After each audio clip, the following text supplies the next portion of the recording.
Hi നമസ്കാരം. എൻ്റെ പേര് ശശികുമാർ. ഞാൻ ഇപ്പോൾ നിൽക്കുന്നത് കർണാടകയിലെ ബെല്ലാരി ജില്ലയിലെ ഹൊസപേട്ടിനടുത്തുള്ള ഹംപിയിലാണ്. യുനെസ്കോയുടെ ലോക പൈതൃക പട്ടികയിൽ ഇടം നേടിയ സ്ഥലമാണ് ഹംപി. ഹംപിയിലെ വിവിധ ദൃശ്യങ്ങളിലേക്ക്.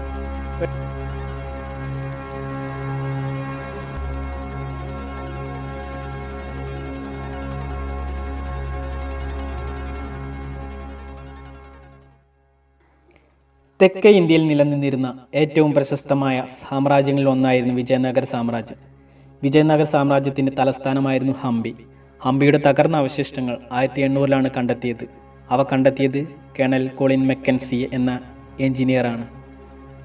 അദ്ദേഹം ഹംപി സന്ദർശിക്കുകയും അതിൻ്റെ ആദ്യത്തെ സർവേ ഭൂപടം തയ്യാറാക്കുകയും ചെയ്തു. വിരൂപാക്ഷ ക്ഷേത്രത്തിലെയും പമ്പാദേവി ക്ഷേത്രത്തിലെയും പുരോഹിതന്മാർ നൽകിയ വിവരങ്ങളായിരുന്നു മെക്കൻസിയുടെ ഹംപിയെക്കുറിച്ചുള്ള അറിവിന് ആധാരമായത്. 1836 മുതൽ പുരാലിഖിത ശാസ്ത്രജ്ഞർ ഹംപിയിൽ ഗവേഷണം ആരംഭിച്ചു. ഹംപിയിൽ നിന്നും അവിടുത്തെ ക്ഷേത്രങ്ങളിൽ നിന്നും അവർ ധാരാളം ലിഖിതങ്ങൾ ശേഖരിച്ചു. 1856 മുതൽ ഫോട്ടോഗ്രാഫർമാർ ഹംപിയിലെ സ്മാരകങ്ങളുടെ ചിത്രങ്ങൾ റെക്കോർഡ് ചെയ്തു തുടങ്ങി. വിദേശ സഞ്ചാരികൾ ഹംപിയെക്കുറിച്ച് നൽകിയ വിവരങ്ങളും തെലുങ്ക്, കന്നഡ, തമിഴ്, സംസ്കൃതം എന്നീ ഭാഷകളിൽ എഴുതിയ ഗ്രന്ഥങ്ങളിലെ പരാമർശങ്ങളും ചരിത്രകാരന്മാർ പഠനത്തിന് വിധേയമാക്കി. ഇവയെല്ലാം താരതമ്യപ്പെടുത്തി പരിശോധിച്ച ശേഷമാണ് വിജയനഗരത്തിൻ്റെ ചരിത്രം പുനർനിർമ്മിക്കാൻ അവർക്ക് കഴിഞ്ഞത്.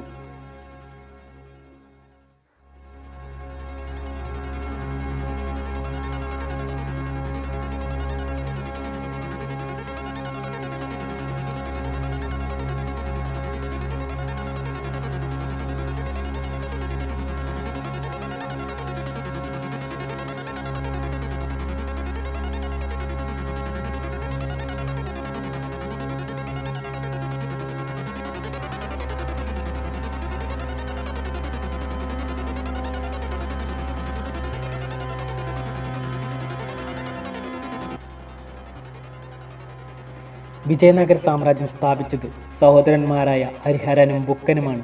തുംഗഭദ്ര നദിയുടെ തീരത്തവർ വിജയനഗരം എന്ന നഗരവും സ്ഥാപിച്ചു. സംഗമ, സാലുവ, തുളുവ, അരവിടു എന്നീ 4 രാജവംശങ്ങൾ ഈ സാമ്രാജ്യം മാറി മാറി ഭരിച്ചു. വ്യത്യസ്ത ഭാഷകൾ സംസാരിക്കുന്നവരും വ്യത്യസ്ത മതപാരമ്പര്യങ്ങൾ പിന്തുടരുന്നവരുമായിരുന്നു വിജയനഗര സാമ്രാജ്യത്തിലെ ജനങ്ങൾ. സാമ്രാജ്യത്തിൻ്റെ വടക്കേ അതിർത്തിയിലുള്ള വിഭവങ്ങളുടെയും ഫലഭൂയിഷ്ടമായ താഴ്വരകളുടെയും മേൽ നിയന്ത്രണം സ്ഥാപിക്കാൻ വിജയനഗര രാജാക്കന്മാർ ആഗ്രഹിച്ചു. ഇതിനായി ഡക്കാൻ സുൽത്താൻമാർക്കും ഒറീസയിലെ രാജാക്കന്മാർക്കുമെതിരെ ഇവർക്ക് നിരന്തരം പോരാടേണ്ടി വന്നു. എന്നാൽ ഈ പോരാട്ടത്തിനിടയിലും ഈ രാജ്യങ്ങളുമായി വിജയനഗരം ആശയപരമായ സമ്പർക്കം പുലർത്തിയിരുന്നു.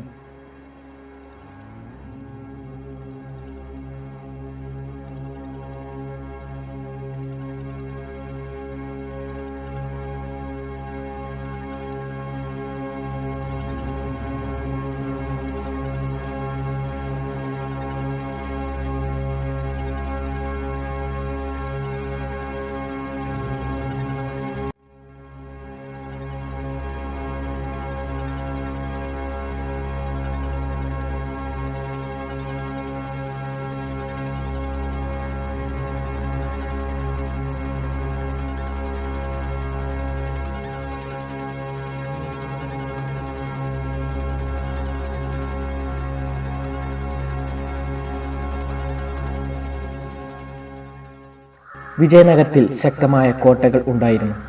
നഗരത്തിന് 6 നാഴിക ചുറ്റളവ് ഉണ്ടെന്നും കോട്ടഭിത്തികൾ പർവ്വതങ്ങളോളം ഉയർന്ന് താഴ്വരകളെ വലയം ചെയ്യുന്നു എന്നും ഇറ്റാലിയൻ സഞ്ചാരിയായ നിക്കോളോ ഡി കോണ്ടി രേഖപ്പെടുത്തുന്നു. കോട്ടമതിലുകൾ നഗരത്തെ പൂർണ്ണമായി വലയം ചെയ്ത് ഉൾപ്രദേശത്തുള്ള കാർഷിക മേഖലയെയും ഈ മതിൽ വലയം ചെയ്യുന്നു. നഗരത്തിന് ചുറ്റുമുള്ള കുന്നുകളെയും കോട്ടമതിൽ ബന്ധിപ്പിച്ചു. കോട്ടമതിൽ ആപ്പിൻ്റെ ആകൃതിയിലുള്ള ശിലകൾ ഉപയോഗിച്ചാണ് നിർമ്മിച്ചിരിക്കുന്നത്. 1, 2, 3 മതിലുകൾക്കിടയിൽ കൃഷി ചെയ്യുന്ന സ്ഥലങ്ങളും വീടുകളും പൂന്തോട്ടങ്ങളും ഉണ്ടെന്ന് ചരിത്രകാരന്മാർ പറയുന്നുണ്ട്. കോട്ടമതിലുകളുടെ ഒരു 2ാം നിര നഗര സമുച്ചയത്തെ സംരക്ഷിക്കുന്നതിന് വേണ്ടി നിർമ്മിച്ചിരുന്നു. കോട്ടയുടെ 3ാം നിര രാജകീയ കേന്ദ്രത്തെ വലയം ചെയ്തു. ഓരോ വലിയ കെട്ടിടത്തിനും അതിൻ്റേതായ ചുറ്റുമതിലും ഉണ്ടായിരുന്നു. കോട്ടകൾക്ക് സുരക്ഷിതമായ പ്രവേശന കവാടങ്ങൾ ഉണ്ടായിരുന്നു.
വിജയനഗരത്തിന്റെ വടക്കേറ്റം തുംഗഭദ്ര നദിയുടെ തീരങ്ങളിലാണ് സ്ഥിതി ചെയ്യുന്നത്. നിരവധി ക്ഷേത്രങ്ങളുള്ള ഈ പ്രദേശം നിരവധി പുണ്യ പാരമ്പര്യങ്ങളുമായി ബന്ധപ്പെട്ടതാണ്.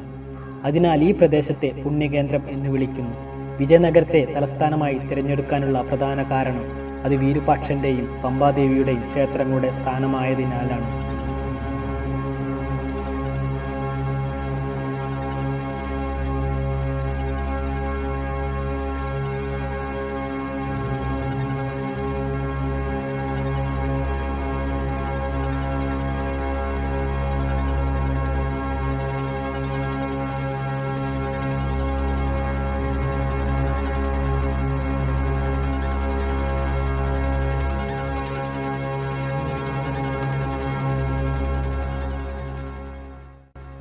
വിജയനഗര സാമ്രാജ്യത്തിലെ ഏറ്റവും പ്രശസ്തനായ ഭരണാധികാരിയായിരുന്നു കൃഷ്ണദേവരായർ.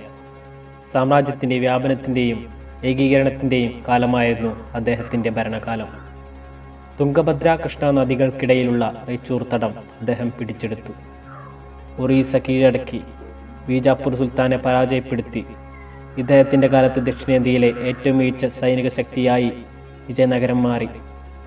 സൈനികമായ ഈ പ്രവർത്തനങ്ങളെല്ലാം നടക്കുമ്പോഴും സമാധാനവും ഐശ്വര്യവും രാജ്യത്ത് നിലനിർത്താൻ കഴിഞ്ഞു എന്നതാണ് കൃഷ്ണദേവരായരുടെ നേട്ടം.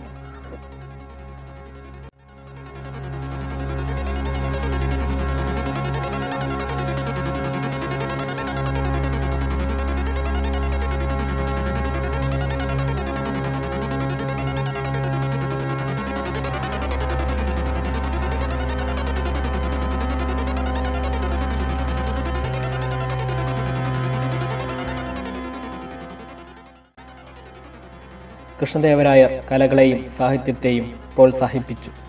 അദ്ദേഹത്തിൻ്റെ കൊട്ടാരത്തിൽ ധാരാളം കവികളുണ്ടായിരുന്നു.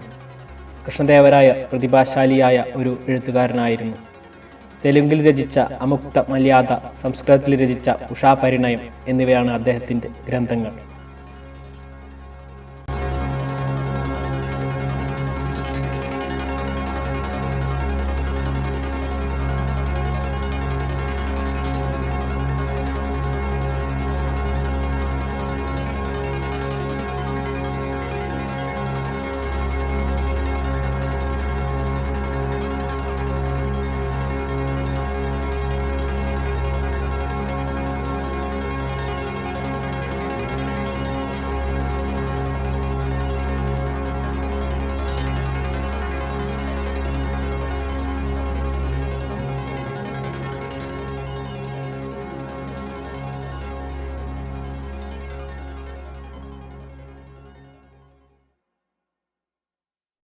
രാജകീയ കേന്ദ്രം സ്ഥിതി ചെയ്യുന്നത് വിജയനഗരത്തിൻ്റെ തെക്ക് പടിഞ്ഞാറൻ ഭാഗത്താണ്.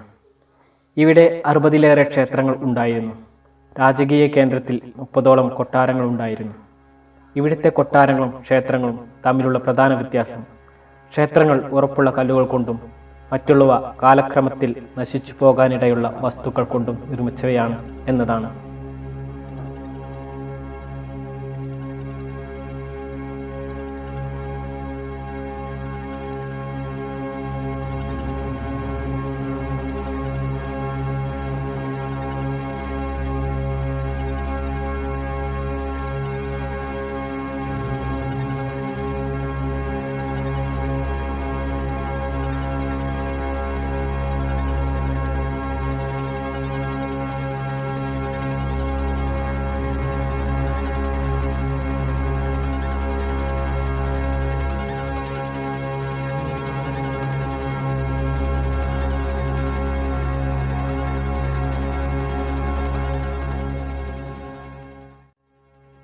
രാജകീയ കേന്ദ്രത്തിൽ ചില ക്ഷേത്രങ്ങളും സ്ഥിതി ചെയ്യുന്നു. ഇതിൽ ഏറ്റവും പ്രധാനപ്പെട്ട ഒന്നാണ് ഹസാരരാമക്ഷേത്രം. ഈ ക്ഷേത്ര ചുമരുകളിലെ ശില്പവേലകളിൽ രാമായണത്തിൽ നിന്നുള്ള രംഗങ്ങൾ ഉൾപ്പെട്ടിരിക്കുന്നു.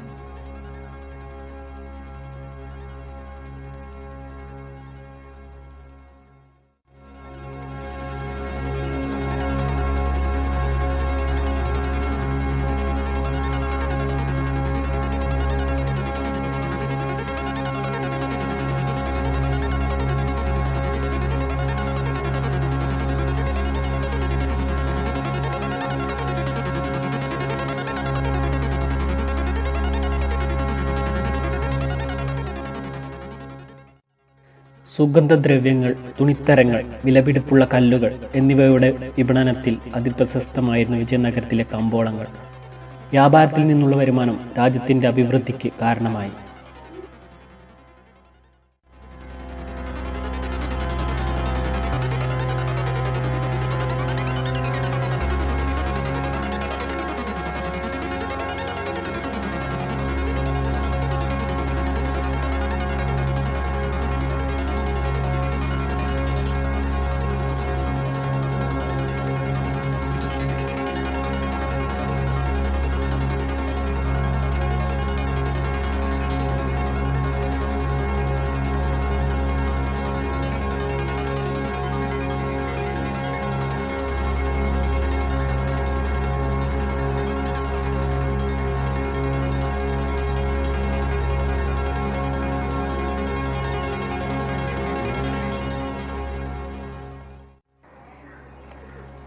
രാജാവിൻ്റെ കൊട്ടാരമാണ് രാജകീയ കേന്ദ്രത്തിലെ ഏറ്റവും വലിയ കെട്ടിട സമുച്ചയം. ഇതിന് ആകർഷകമായ 2 പ്ലാറ്റ്ഫോമുകളുണ്ട്. അവ ശ്രോതാക്കളുടെ ഹാൾ, മഹാനവമി ദിബ്ബ എന്നീ പേരുകളിൽ അറിയപ്പെടുന്നു. ശ്രോതാക്കളുടെ ഹാൾ ഒരു ഉയർന്ന പ്ലാറ്റ്ഫോമാണ്. ഈ പ്ലാറ്റ്ഫോമിന് തൂണുകൾ ഉറപ്പിക്കാൻ പാകത്തിൽ ദീർഘങ്ങളായ കുഴികളുണ്ട്. ഈ തൂണുകൾക്ക് മുകളിലാണ് 2ാം നില നിർമ്മിച്ചിരുന്നത്. 2ാം നിലയിലേക്ക് പോകാൻ ഗോവണികളുമുണ്ട്. നഗരത്തിലെ ഏറ്റവും ഉയർന്ന ഒരു സ്ഥലത്താണ് മഹാനവമി ദിബ്ബ സ്ഥിതി ചെയ്യുന്നത്. 10,000 ചതുരശ്ര അടി തറവിസ്തീർണവും 40 അടി ഉയരവുമുള്ള ഒരു പടുകൂറ്റൻ പ്ലാറ്റ്ഫോമാണിത്. പ്ലാറ്റ്ഫോമിൻ്റെ തറയിൽ പല കൊത്തുപണികളും ചെയ്തിട്ടുണ്ട്.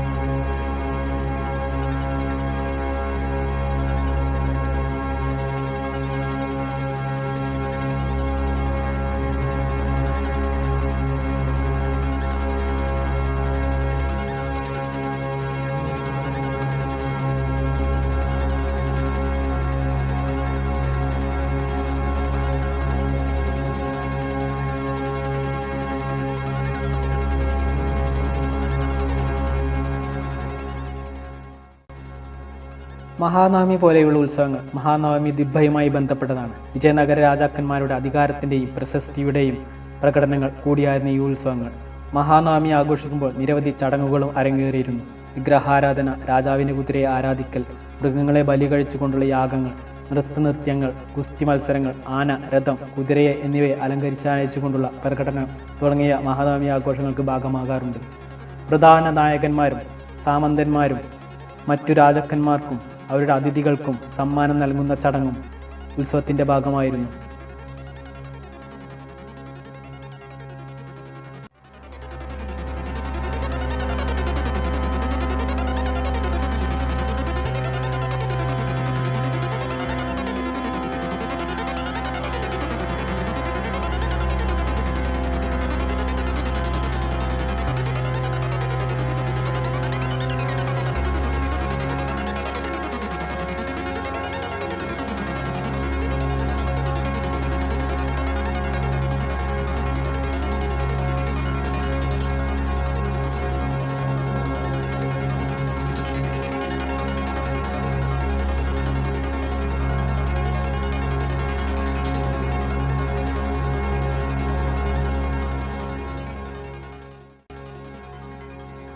ഹംപിയുടെ മിക്ക ഘടനകളിൽ നിന്നും രൂപകൽപ്പനയിലും ശൈലിയിലും വേറിട്ട് നിൽക്കുന്ന ഒരു സ്മാരകമാണ് ലോട്ടസ് മഹൽ.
ഇക്കാലത്തെ ക്ഷേത്ര നിർമ്മാണ രീതിയിൽ ചില സവിശേഷതകളുണ്ടായി. രാജകീയ അധികാരത്തിന്റെ ചിഹ്നങ്ങളായ ഗോപുരങ്ങളുടെയും മണ്ഡപങ്ങളുടെയും നിർമ്മാണമാണ് ഇതിൽ പ്രധാനപ്പെട്ടവ. ഗോപുരങ്ങൾ ക്ഷേത്ര കവാടങ്ങളാണ്. രാജാക്കന്മാരാണ് ഇവ നിർമ്മിച്ചത്. അതിനാൽ ഈ കവാടങ്ങൾ രാജഗോപുരങ്ങൾ എന്നറിയപ്പെടുന്നു. പ്രധാന ക്ഷേത്രത്തേക്കാൾ ഉയരം കൂടിയതായിരുന്നു ഈ ഗോപുരങ്ങൾ. ഇത്തരം ഗോപുരങ്ങൾ നിർമ്മിക്കാനാവശ്യമായ സാമ്പത്തിക ശേഷിയും അതിനാവശ്യമായ സാങ്കേതിക ജ്ഞാനവും വൈദഗ്ധ്യവും സംഭരിക്കാനുള്ള കഴിവും ഉള്ളവരായിരുന്നു രാജാക്കന്മാർ എന്നീ ഗോപുരങ്ങൾ വിളംബരം ചെയ്യുന്നു.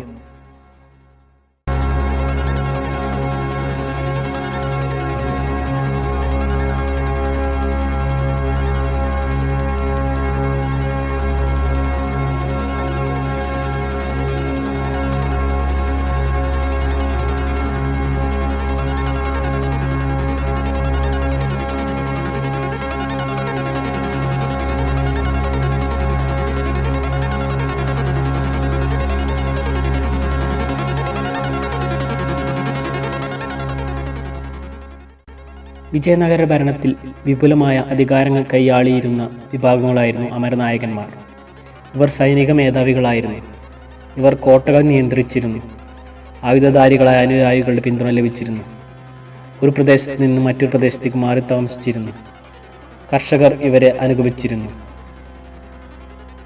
വിജയനഗര രാജാക്കന്മാർ അവർക്കു ഭരിക്കുന്നതിന് വേണ്ടി ചില പ്രദേശങ്ങൾ നൽകി. അവർക്ക് അനുവദിച്ചു കിട്ടിയ പ്രദേശത്തുള്ള കൃഷിക്കാർ, കച്ചവടക്കാർ, കൈവേലക്കാർ എന്നിവരിൽ നിന്നും കരം പിരിക്കാനുള്ള അവകാശം അമരനായകന്മാർക്കുണ്ടായിരുന്നു. നികുതിയുടെ ഒരു ഭാഗം അവർ സ്വന്തം ആവശ്യങ്ങൾക്കായി ഉപയോഗിച്ചിരുന്നു. അമരനായകന്മാർ രാജാക്കന്മാർക്ക് സൈനിക സഹായവും നൽകി. ഇവർക്ക് സ്വന്തമായി സൈന്യവും ഉണ്ടായിരുന്നു.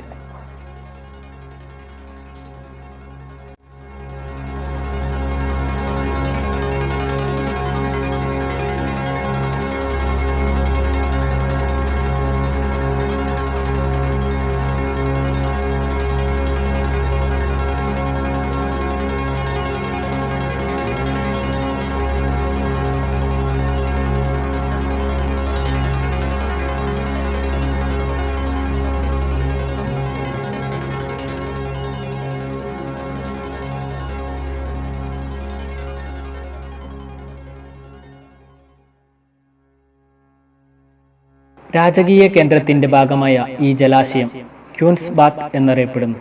വിജയനഗര സാമ്രാജ്യത്തിന്റെ കാലത്തെ റോയൽ ബാത്ത് ആയിരുന്നു. പുറത്തു നിന്നുള്ള ആർക്കും കുളിക്കാനാകാത്ത വിധത്തിലാണ് ഇത് നിർമ്മിച്ചിരിക്കുന്നത്.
വിരൂപാക്ഷ ക്ഷേത്രത്തിൽ നിന്ന് 2 കിലോമീറ്റർ മാറിയാണ് ആഞ്ജനേയ ക്ഷേത്രം സ്ഥിതി ചെയ്യുന്നത്. 500 വർഷം പഴക്കമുണ്ട് ഈ ക്ഷേത്രത്തിന്. വിജയനഗര രാജ്യത്തിലെ രാജഗുരു ശ്രീ വ്യാസരാജനാണ് ഹനുമാന്റെ വിഗ്രഹം പ്രതിഷ്ഠിച്ചത്. 570 പടികൾ കയറണം ഈ ആഞ്ജനേയ കുന്നിൻ മുകളിലെത്താൻ.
നൂറ്റാണ്ടുകളുടെ പാരമ്പര്യമുള്ള ക്ഷേത്രമാണ് വിരൂപാക്ഷ ക്ഷേത്രം. വിജയനഗര സാമ്രാജ്യ സ്ഥാപനത്തോടെയാണ് അത് വലിയ ക്ഷേത്രമായി മാറിയത്.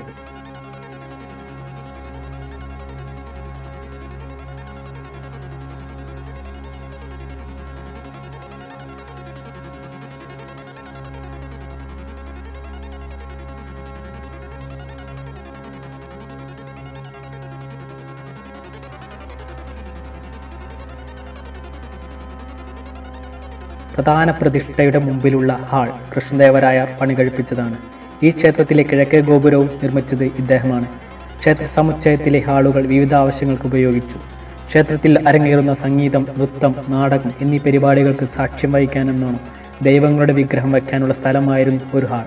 മറ്റു ഹാളുകളിൽ ചിലത് ദേവീദേവന്മാരുടെ വിവാഹം ആഘോഷിക്കുവാൻ ഉപയോഗിച്ചു. മറ്റു ചിലത് ദേവീദേവന്മാർക്ക് ഊഞ്ഞാലാടാൻ വേണ്ടിയുള്ളതായിരുന്നു. ഈ സന്ദർഭങ്ങളിലെല്ലാം ദൈവങ്ങളുടെ പ്രത്യേക വിഗ്രഹങ്ങളാണ് ഉപയോഗിച്ചിരുന്നത്.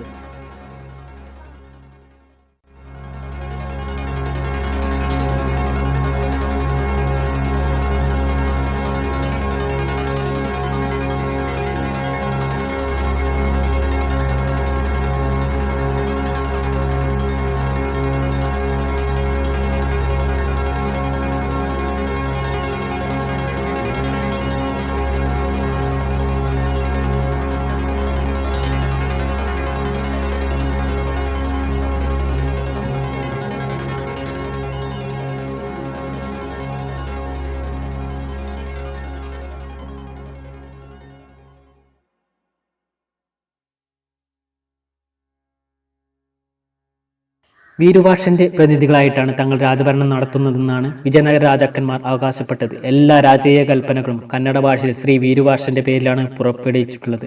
ഹിന്ദുസുരത്രാണ എന്ന പട്ടം സ്വീകരിച്ചുകൊണ്ട് വിജയനഗര രാജാക്കന്മാർ അവർക്കു ദൈവവുമായുള്ള ബന്ധം പ്രകടമാക്കി. രാജാവിന്റെ ക്ഷേത്ര ദർശനം രാജ്യത്തെ പ്രധാന സംഭവങ്ങളിൽ ഒന്നായിരുന്നു. രാജാവിന്റെ ചിത്രങ്ങളും പ്രതിമകളും ക്ഷേത്രങ്ങളിൽ പ്രദർശിപ്പിച്ചിരുന്നു.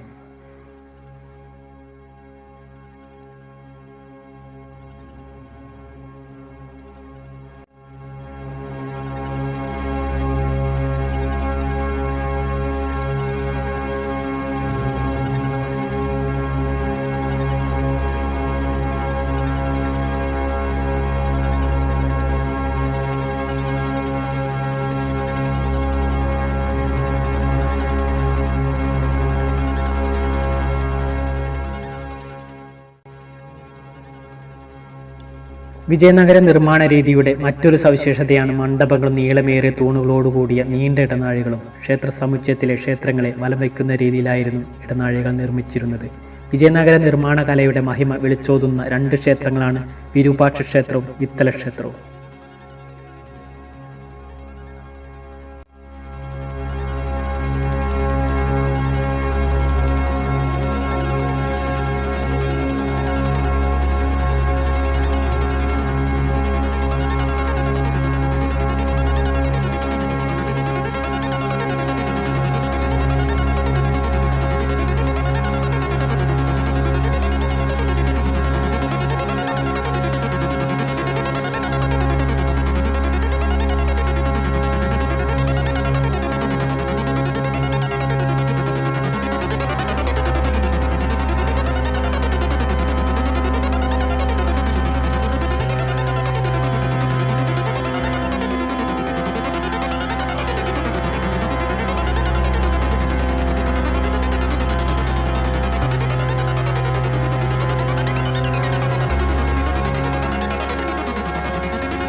ഹംപിയിലെ മറ്റൊരു ശ്രദ്ധേയമായ ക്ഷേത്രമാണ് വിത്തല ക്ഷേത്രം. ഇവിടെ ധാരാളം ഹാളുകളുണ്ട്. ക്ഷേത്രഗോപുരത്തിൽ നിന്നും രഥം വലിച്ചു കൊണ്ടുപോകാൻ നിർമ്മിച്ചിട്ടുള്ള തെരുവാണ് ഈ ക്ഷേത്രത്തിന്റെ മറ്റൊരു പ്രത്യേകത. ഈ തെരുവുകൾ മിനുക്കിയ കല്ലുകൾ പതിച്ചവയാണ്. തെരുവിൽ തൂണുകളോടുകൂടിയ പന്തലുകൾ കാണപ്പെടുന്നു.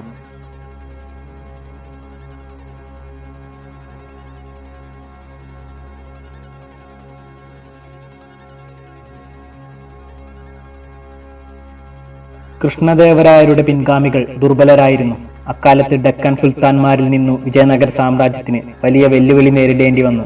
1565 വിജയനഗരത്തിലെ മന്ത്രിയായ രാമരായന്റെ നേതൃത്വത്തിലുള്ള സൈന്യവും ഡെക്കാൻ സുൽത്താൻമാരുടെ സൈന്യവും തളിക്കോട്ടയിൽ വെച്ച് ഏറ്റുമുട്ടി. ഇത് രക്ഷസി തങ്കടി യുദ്ധം എന്നറിയപ്പെടുന്നു. ഇതിൽ വിജയനഗര സൈന്യം പരാജയപ്പെട്ടു.